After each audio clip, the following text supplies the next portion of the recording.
Bom dia, graça e paz de Jesus a todos. O texto para nossa reflexão e oração hoje está no Salmo de número 32, nos versos 1 ao 4. O salmista diz: Como é feliz aquele que tem as suas transgressões perdoadas e os seus pecados apagados. Como é feliz aquele a quem o Senhor não atribui culpa e em quem não há hipocrisia.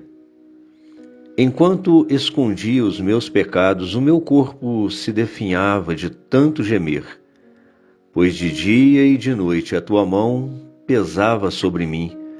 Minha força foi se esgotando como em tempo de seca. Este é um salmo de Davi.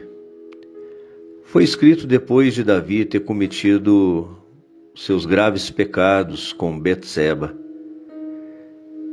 É um testemunho pessoal de Davi. Ele está relatando as consequências do pecado não confessado e ele começa dizendo da bem-aventurança daquele perdão o qual ele recebeu do Senhor. Por isso ele diz: como é feliz aquele que tem as suas transgressões perdoadas e os seus pecados apagados.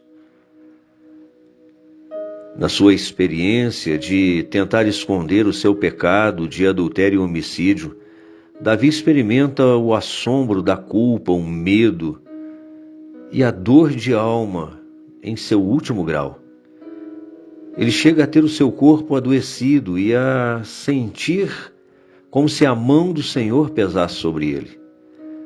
Na verdade, o que Davi sentia era o peso da culpa, o peso da consciência, da ausência do sentido de presença do Senhor. É assim que todos os que amam o Senhor se sentem quando tentam esconder dele os seus pecados, ao invés de reconhecê-los e de confessá-los. Quando Davi confessou o seu pecado ao Senhor, ele experimentou um grande alívio, refrigério, alegria, porque foi tirado um fardo muito pesado de sobre os seus ombros.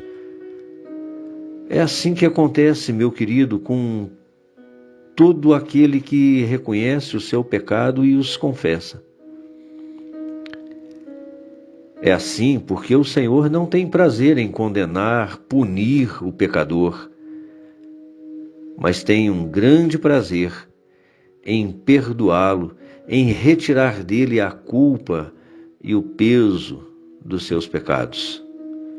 É por isso que o apóstolo João diz na sua primeira carta, no capítulo 1, no verso 9, que se nós confessarmos os nossos pecados, ele é fiel e justo para nos perdoar os pecados e nos purificar de toda a injustiça. É assim porque o Senhor nos diz, através do autor de Hebreus, que ele não tem prazer de se lembrar dos nossos pecados e ele lança os seus pecados para longe de nós. Quando confessamos os nossos pecados, algo extraordinário acontece. A culpa é removida, somos justificados pelo sangue de Jesus Cristo que foi vertido na cruz do Calvário. Nossa comunhão com o Senhor é restaurada, nós somos curados, sarados pela graça, pelo amor do Senhor. E nós voltamos a ter a alegria da salvação e desfrutamos de uma consciência tranquila e de paz. Me lembro de uma ilustração que eu ouvi certa vez. Dizem que certa vez dois irmãos adolescentes, o José e o Francisco, foram passar férias na casa de seus avós, na fazenda. E um deles, José, com uma pedra, matou o pato de estimação da sua avó que estava próximo à casa. Imediatamente Francisco sugeriu que não contassem nada para sua avó. Afinal de contas, o pato era um pato muito estimado por ela.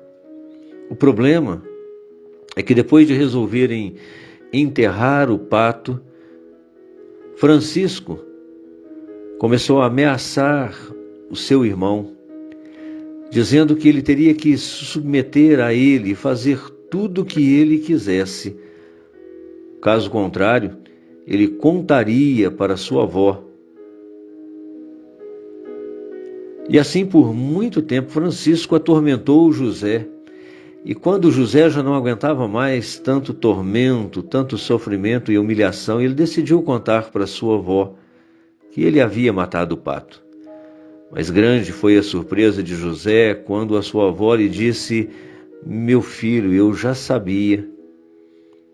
Eu vi tudo da minha janela, mas nunca deixei de te amar por isso. Eu apenas estava esperando o dia em que você iria abrir o seu coração com sinceridade e reconhecer o seu erro. A moral da história é que José sofreu e foi terrivelmente atormentado, escravizado por muito tempo, sem nenhuma necessidade. Bastava apenas que ele fosse sincero e assumisse a sua culpa. Eu espero sinceramente, meu querido, minha querida, que essa palavra possa tocar o seu coração e te motivar a abrir o seu coração para o Senhor, a confessar os seus pecados e a abandoná-los, certo de que o Senhor, Ele te ama e tem prazer em perdoar e restaurar a comunhão com você. Afinal de contas, nós fomos chamados à comunhão com o nosso Senhor e Salvador Jesus Cristo. Vamos orar? Querido Deus, eterno Pai, nós te louvamos, glorificamos, te exaltamos, ó Deus querido, pelo teu amor, pela tua graça, pela tua misericórdia. E a oração que eu faço nessa hora, por essa pessoa que está me ouvindo e orando junto comigo, é que o teu amor, a tua graça e o teu Espírito capacite-a a abrir o seu coração, a confessar e a abandonar os seus pecados e viver uma vida que de fato vale a pena aqui nessa terra, uma vida de verdadeira alegria e felicidade na presença do Senhor, com um coração íntegro, com um coração sincero, com um coração suave, como é o coração daqueles que vivem na sua presença em sinceridade. Pai, em nome de Jesus, derrama sobre essa pessoa a unção do teu Espírito Santo e que a cura, o refrigério do Senhor venha sobre ela, Pai querido. E que haja perdão, cura, restauração da verdadeira comunhão com o Senhor. Afinal de contas, felizes são aqueles cujas transgressões são perdoadas e cujos pecados são apagados. Felizes são aqueles que andam com integridade na presença do Senhor. Nós oramos assim, meu Deus e meu Pai, em nome de Jesus Cristo, nosso Senhor e Salvador.